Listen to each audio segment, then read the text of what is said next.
আজকে আমি বলবো, আমরা ভুবনেশ্বরে থাকতাম 2016 থেকে 2018। সেই সময় আমার হাজবেন্ড ওখানে ট্রান্সফার্ড হয়েছিলেন, ওখানে পোস্টেড ছিলেন। তো 2016 ডিসেম্বরে বাবা পুরীর ধনদা মহোৎসবে আসছিলেন। তখন তার আগে আমাদের বাড়ি, আমাদের কোয়ার্টারে বাবা আম, এসেছিলেন। আম, তখন বাবার সাথে ছিলেন মামনি দি, কৃষ্ণা বৌদি ও গণেশ দাদা। বাবা তখন 3 রাত্রি আমাদের বাড়ি ছিলেন। তো সকালবেলায় বাবা এলেন। যেদিন এলেন, আসার পরে আম, ওনারা বাবা হাত পা ধুলেন, সকলে বসলেন। আমাদের মানে সেদিন কি আনন্দের দিন। তারপরে তো একটু সেবার পরে বাবা বসলেন। সকালবেলায় খুব সুন্দর, ওই জায়গাটাও খুব সুন্দর, বেশ খোলামেলা ছিল। বাড়িটাও বাবার খুব ভালো লেগেছিল। আহ, তারপরে সেই সময় আমার মেয়ে রাই তখনও এমবিবিএস পড়ছে নর্থ বেঙ্গল মেডিকেল কলেজে শিলিগুড়িতে। তো রাইয়ের ওই দিন সন্ধ্যের সময় ভুবনেশ্বরে আসার কথা। তো ফ্লাইট তো বাগডোগরা থেকে কলকাতা, তারপরে কলকাতা থেকে ভুবনেশ্বর। তো বাবার সঙ্গে আমরা কাটালাম সারাদিন। তো সন্ধ্যের বেলায় বাবা আমাদের বারবার বলছেন যে ফোন করো, যে এটা ফ্লাইটটা কলকাতায় ল্যান্ড করলো কিনা। তো আমরা তো বলছি যে হ্যাঁ বাবা, টেক অফ তো হয়ে গেছে, মানে উঠে গেছে, এখন ল্যান্ড করবে। আমাদের মনে থাকছে না ঠিক। বাবার সঙ্গে আমরা এত সুন্দর, মানে একটা পরিবেশের মধ্যে আছি, কিন্তু বাবা বারবার আমাদের বলছেন যে ফোন করো। তখন আমি বললাম কোথায় ফোন করব বাবা, বলছে, বাবা বললেন যে কেন, কলকাতা এয়ারপোর্টে ফোন করো। তারপরে কলকাতা এয়ারপোর্টে ফোন করে জানা গেল যে ফ্লাইটটা তখনও ল্যান্ড করেনি, কিন্তু করে যাওয়ার উচিত আর কি। যা টাইম তাতে যখন টেক অফ হয়েছে, তারপরে ল্যান্ডিং এর টাইম অনেকক্ষণই ওভার হয়ে গেছে। আর বাবা বারবার আমাদের বলছেন। সেই দিন যদি বাবা আমাদের বাড়িতে না থাকতেন, তাহলে আমাদের নিশ্চয়ই প্রচুর টেনশন হতো মেয়ের জন্য। কিন্তু বাবাই সব টেনশন নিয়ে নিয়েছেন। আর আমাদের সেরকম কিছু চিন্তা হচ্ছে না, বাবা বলছেন ফোন করতে, আমরা ফোন করছি, এর বেশি কিছু না। তারপরে বাবা বললেন যে আজকে আমি বুঝলাম যে সংসারীরা কেন এত চিন্তা করে, কেন এত টেনশন করে। তারপরে তো ল্যান্ড করলো ওরা বেশ অনেক দেরিতে। তারপরে আবার ওদের কানেক্টিং ফ্লাইটটা তার আগে বেরিয়ে গেছে, আবার অন্য আরেকটা ফ্লাইটে ওরা কলকাতা থেকে ভুবনেশ্বরে এলো সবাই।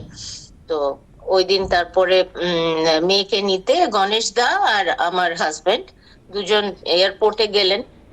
এবং রাই তো ফিরছে, ফিরতে ফিরতে ওর খুবই মনে তখন কষ্ট হচ্ছে যে এই এত রাত হয়ে গেল, দাদুকে তো আর এখন দেখা, কথা হবে না, দাদুর সাথে আর কথা হবে না। সেই কারণে যাই হোক, অনেক রাত হলো, প্রায় রাত 11টা নাগাদ ও বাড়ি ফিরলো। একটু বাদেই উম, বাবা ওনার ঘর থেকে বেরিয়ে এলেন, এসে মেয়ের সাথে দেখা করলেন এবং হেসে ওর সঙ্গে একটু কথা বলে উনি বাবা আবার নিজের ঘরে চলে গেলেন। আর রাই তো দাদুকে দেখে মানে আনন্দে আপ্লুত, যে দাদু, আহ, তার মানে দাদু দেখছিলেন যে আমি আসছি, আমি ঢুকলাম, এবং দাদু আমাকে দর্শনও দিলেন। মানে ও তো মানে আনন্দে একদম আত্মহারা। তারপরে পরদিন সকালে আমরা বসেছি সবাই।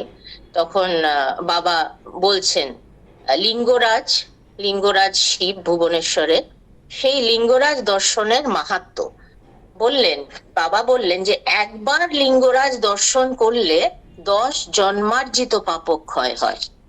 তখন আমরা ভাবলাম যে বাবা, তাহলে তো বিরাট ব্যাপার, 10 জন্মের পাপ একবার দর্শনেই হয়ে যাবে। হ্যাঁ, তো খুবই আমরা ভাবলাম যে অনেকবার লিঙ্গরাজ দর্শন করব। কিন্তু অত সহজ নয়, যখন শিব টানেন, আকর্ষণ করেন, তখনই হয়। আমরা অনেক ভেবেছিলাম যে আমরা ভুবনেশ্বর ছেড়ে আসার আগে একবার লিঙ্গরাজ দর্শন করবই, কিন্তু সেটা হয়ে ওঠেনি। কোনো না কোনো বাধা এসেছে, হয় অতিরিক্ত বৃষ্টি, নইলে গাড়ি খারাপ হয়ে গেল, অটো বুক করেছিলাম ক্যান্সেল হয়ে গেল, মানে কিছু না কিছু একটা সমস্যা হয়েছে, যে আমরা আসার আগে লিঙ্গরাজকে দেখে আসতে পারিনি। কিন্তু বাবার ওই কথাটা এখনো কানে বাজে যে ওইখানে 10 জন্মার্জিত পাপক্ষয় হয় একবার দর্শনে, বাবা খুব জোর দিয়ে বলেছিলেন। আচ্ছা, তারপরে বাবা শাক খাওয়া নিয়ে বললেন যে আমাদের কি শাক খাওয়া ভালো। বাবা বললেন যে শাক খাও, বথুয়া শাক খুব ভালো, আর নোটে শাক। আমি জিজ্ঞেস করলাম যে কলমি শাকটা খুব পাওয়া যায়, তখন বাবা বললেন না না, কলমি শাকটা না খাওয়াই ভালো। আহ তারপরে বললেন যে রোজ একটা করে আপেল খেতে পারলে ভালো হয়, তেলটা যতটা পারা যায় কম খাওয়া উচিত, নুনও কম খাবে, সৈন্ধব লবণটা ভালো। উম, তারপরে আমার হাঁটুতে পেইন আছে অনেক বছরের, তো অসুবিধে হয় মাটিতে বসতে, তাই জন্য আমি সবজি টবজি কাটি যখন সবসময় আমি দাঁড়িয়ে করি। আমার একটা বড় কাটার আছে, ভেজিটেবল কাটার, সেটা দিয়ে আমি দাঁড়িয়ে দাঁড়িয়ে কিচেনে সব কাটাকুটি সবজি এগুলো আমি করে থাকি। তো বাবা আমাদের বাড়িতে, আমি তখন মামনিদি তো সেবার ব্যবস্থা করছেন, আমি একটু হেল্প করছি, কাটাকুটি গুলো করছি। এমন সময় বাবা ভেতরে ঢুকলেন, কিচেনে ঢুকে বাবা আমার কাটাটা দেখছেন। আমি খুব তাড়াতাড়ি কাটি, খুব ফাস্ট কাটি, এবং যেহেতু ওটা কাটারে কাটা হচ্ছে, এগুলো একদম সমান সমান হয়, মানে একদম অসমান নয় আর কি, প্রত্যেকটা পিস একদম সমান সমান। তো সেটা বাবা খুব মন দিয়ে দেখলেন, দেখে বললেন যে বাহ, খুব ভালো কাটছো তো। তখন আমার মানে চোখ ছলছল করে উঠলো, মানে ঠিক বাবার চাল চলন, বাবার কথাবার্তা, এক্সপ্রেশন, সব যেন মনে হচ্ছিল যে আমার নিজের বাবা এখানে আমার বাড়িতে এসেছেন। এবং এসেছেন কেন, মানে আমি ওনার বাড়িতে সব সময় থাকি, উনি যে একদিন আগে এসেছেন এটা আমার মনেই হচ্ছে না। তখন বাবা যখন বললেন খুব সুন্দর হচ্ছে তো, তখন আমি বললাম বাবা আমি তো বসে কাটতে পারি না, সবাই কি সুন্দর বটি দিয়ে কাটে বসে। তখন বলে কি আছে তাতে, কাজটা তো ভালো হচ্ছে। তারপরে আমি বললাম বাবা তুমি তো আমাকে ভুলে যাবে, আবার আমার বলতে হবে যে আমি কে, এই তো আমার বাড়ি থেকে তুমি যাবে, তোমার এত ভক্ত, সারা দেশ বিদেশে তোমার কত ভক্ত বাবা, আমি একজন সামান্য ভক্ত তোমার, তুমি তো আমাকে ভুলে যাবে বাবা, তোমার কি মনে থাকবে? আবার আমি যদি ফোন করি বেনারসে, আমার বলতে হবে যে আমি মহুয়া, আমি কলকাতায় থাকি, আমি কে, আমার পরিচয় দিতে হবে, তবে তুমি বুঝবে বাবা। বলে আমার চোখ প্রায় ছলছল করছে। তখন বাবা হেসে বললেন যে না, আর ভুল হবে না, এবারে আর বলতে হবে না, আমার মনে থাকবে। এটা আমার কাছে একটা মানে একটা পরম প্রাপ্তি, যে বাবা বললেন মনে থাকবে তোমাকে। তারপরের দিন বাবার সাথে আমরা লিঙ্গরাজ মন্দির দর্শন করলাম। লিঙ্গরাজ মন্দির আপনারা অনেকেই দর্শন করেছেন, বিরাট মন্দির। মন্দির পরিক্রমা করতে বেশ অনেকটা সময় লাগে। তো আমরা পরিক্রমা করছি, আমি, মামনিদি, গণেশ দা, কৃষ্ণা বৌদি, আমার হাজবেন্ড, মেয়ে, বাবা। এবং বাবা তো আপনারা জানেন যে এত ফাস্ট উনি হাঁটেন, এত তাড়াতাড়ি হাঁটেন যে ওনার সঙ্গে কেউ পারে না। সেরকমই বাবা ওখানে মন্দিরে গিয়েও এত ফাস্ট হাঁটছেন, পরিক্রমা করছেন, যে আমরা সবাই অনেক পেছনেই চলছিলাম। কিন্তু আমার হাজবেন্ড তখন কোনো ক্রমে বাবার সাথে সাথে চলার চেষ্টা করছিলেন, কারণ এত বড় মন্দিরে বাবা কোথায় আছেন, ভেতরে তো কারুর ফোনও নেই, বাইরে সব জমা থাকে, কাজেই এটা খুবই মুশকিল হবে যদি বাবাকে আমরা খুঁজে না পাই। তো সেই জন্য আমার হাজবেন্ড মানে কোনো রকমে হাঁপিয়ে হলেও বাবাকে মানে ফলো করে বাবার সাথে সাথে ছিলেন।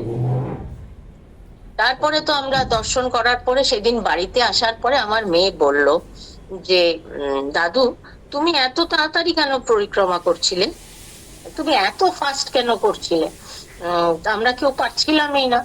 তখন বাবা একটু, বাবা রসিকও ছিলেন, বাবা তখন বললেন যে কোথায়, আমি কোথায় তাড়াতাড়ি করলাম, আমি তো তোমার বাবাকে ফলো করছিলাম, তোমার বাবা এত তাড়াতাড়ি করছিল সেই জন্য আমি একরকম বাধ্য হয়ে তাড়াতাড়ি করছিলাম, এইভাবে বাবা বললেন।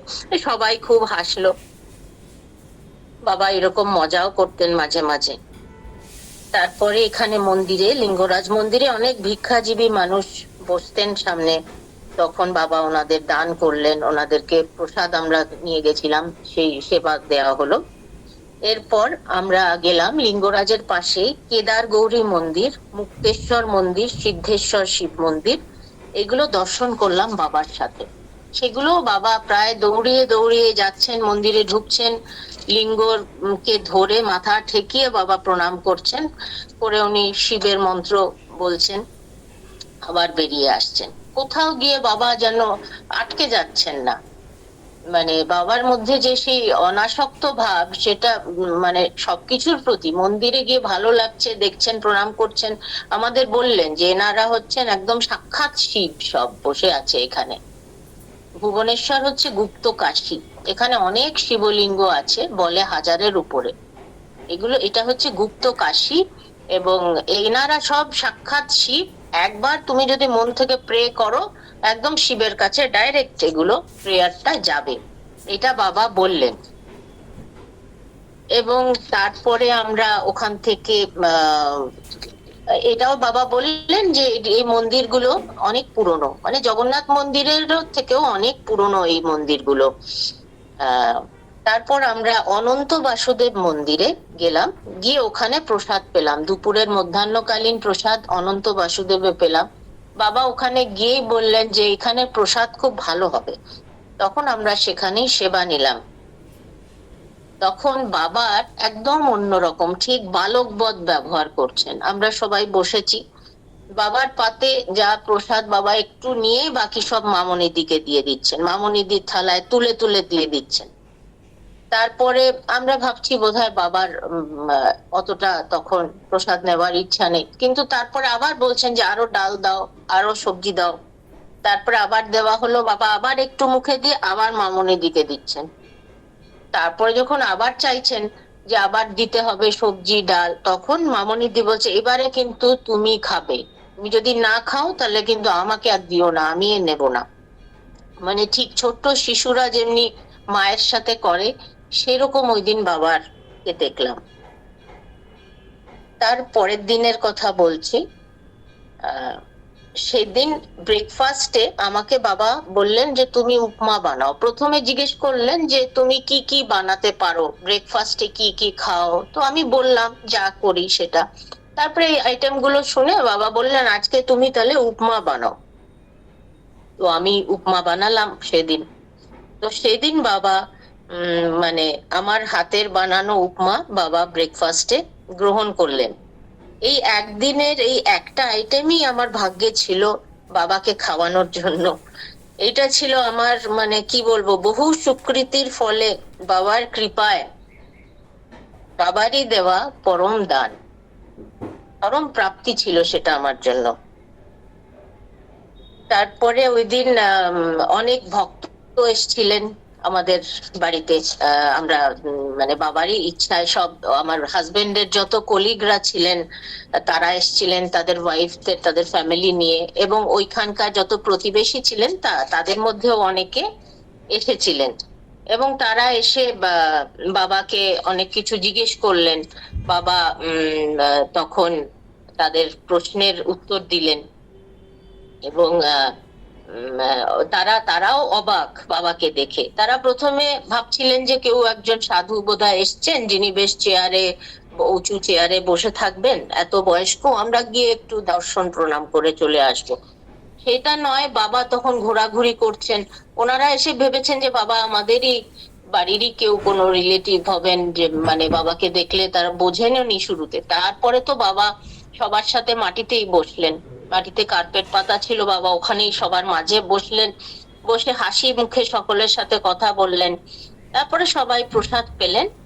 পাওয়ার পরে এক এক করে সব যাচ্ছেন। তখন আমার এক বান্ধবী, ওখানকার মিসেস জগদীশ পদ্মা গিরিবার, ওনাকে দেখে বাবা বললেন, উনি খুবই ভালো ভক্তিমতী মহিলা, ওনাকে দেখে বাবা বললেন যে you are my mother, I seek your blessings. তখন ওই মহিলা তো মানে কি বলবেন উনি, মানে বুঝতে পারছেন না, এরকম অবস্থা। আচ্ছা, আরেকটা জিনিস বলি যে বাবা পুরীর দানের সময় বাবা কার্ড বিলি করা হয়। তো সেই বছর বাবা আমার হাজবেন্ডকে এই সেবার দায়িত্ব দিয়েছিলেন, যে একদিকে ওড়িয়া ভাষায়, অপরদিকে ইংলিশ ভাষায় মানে কি কি লেখা হবে বাবা বলে দিলেন। তখন আমি মনে মনে ভাবছিলাম যে বাবা এত বড় মহাপুরুষ এবং জাগতিক বিদ্যায়ও বাবা এত চূড়ান্ত অধিকার লাভ করেছেন, কাজেই বাবা কলকাতা মেডিকেল কলেজ থেকে এমবি করেছেন। তখন সার্জারিটা যেহেতু পড়ানো হতো না, খালি ব্যাচেলার্স কোর্সই হতো, সেই জন্য এমবি, ব্যাচেলর অফ মেডিসিন, উনি 1925-এ বাবা করেছেন। তারপর লন্ডন থেকে বাবা এমআরসিপি করেছেন, করে পিএইচডি সাইকিয়াট্রি করেছেন। বাবা যেই সময়, তখন এতটা উচ্চশিক্ষা ভারতে কেন, বিশ্বের খুব কম মানুষই তখন এতটা অর্জন করতে পেরেছিলেন। তারপর যদি ভাবি যে বাবা কিরকম অবস্থার থেকে উঠে এসে এত কিছু করেছেন, তখন তো অবাকই লাগে যে নবদ্বীপের ছোট্ট কুটিরের এক আশ্রমবাসী শিশু, সে কোথার থেকে কোথায় চলে গেছেন একমাত্র তার গুরু শ্রী শ্রী ওঙ্কারানন্দ গোস্বামীর কৃপায়। তো বাবার ছিল প্রচন্ড মনোবল ও তীক্ষ্ণ বুদ্ধি, তাই বাবা তার গুরুর আজ্ঞায় বিদেশে গিয়ে এত বড় মেডিকেল ডিগ্রি অর্জন করে উনি দেশ বিদেশ ঘুরে ঘুরে মানুষের সেবা করলেন। তো এখানেই আমার মনে হয় যে আমাদের বাবা সকলের থেকে আলাদা। কারণ আগের মহাপুরুষরা কেউই তো এতটা উচ্চশিক্ষিত ছিলেন বলে তো জানা নেই, এতটা জাগতিক বিদ্যায় শিক্ষিত ছিলেন না। আর বাবা মানুষের সেবা করেছেন তার ভালোবাসা দিয়ে, তার স্নেহ দিয়ে, তার তপশক্তি দিয়ে, এবং ওনার এই যে অগাধ জ্ঞান, সেই জ্ঞানের দ্বারা বাবা ওষুধ দিয়ে চিকিৎসা করেছেন অগণিত মানুষের। আজকে আমি এখানেই শেষ করছি।